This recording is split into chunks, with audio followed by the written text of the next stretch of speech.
Guantanamo Bay, Cuba is known mostly for housing terror suspects, including those brought in after the 9/11 attacks and members of the Taliban. This week, the U.S. naval base came into focus again as officials prepare the Migrant Operations Center there to detain 30,000 migrants under President Donald Trump's order. It could increase, yes. What would be the maximum? It depends, but countries that won't take back their criminals that they sent into us, they sent them to us. They put them into the caravans and they came in. As sure as you're standing there, they were sent by those countries.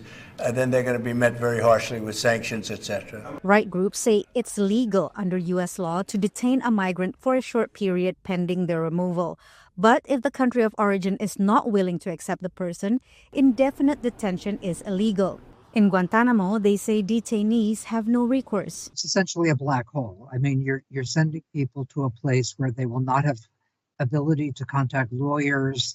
They'll be out of touch with their families. They'll be completely isolated. And it looks like, from what the president himself said, the intention is to hold them there indefinitely. In the United States, undocumented migrants are held in detention centers and even prisons. The International Refugee Assistance Project says the U.S. has intercepted migrants at sea and held them in Guantanamo before, with numbers in the tens of thousands under the Reagan and Clinton administrations and fewer than 100 under the Biden administration. The organization says what Trump wants to do is different. Up until now, it has never been the case that the United States would apprehend, arrest individuals from within the United States at scale as part of a mass deportation campaign and send people to Guantanamo. That has never been done before. Guantanamo is, quote, the perfect place for criminal migrants, said U.S. Defense Secretary Pete Hegseth earlier this week.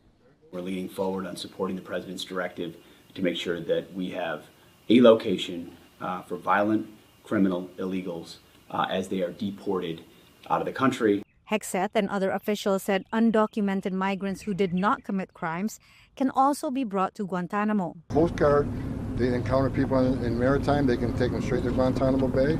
Trump chose Guantanamo because the U.S. is running out of detention space, said White House Press Secretary Caroline Leavitt Friday. Which is a big reason why Congress needs to pass this reconciliation package as quickly as possible to ensure that DHS and ICE have the funding they need to detain these individuals. Democratic administrations under Obama and Biden tried and failed to close the Guantanamo terrorist detention camp that was built by the George W. Bush administration in 2002 following the U.S. invasion of Afghanistan that began shortly after 9/11 terror attacks. Patsy Widakuswara, VOA News, the White House.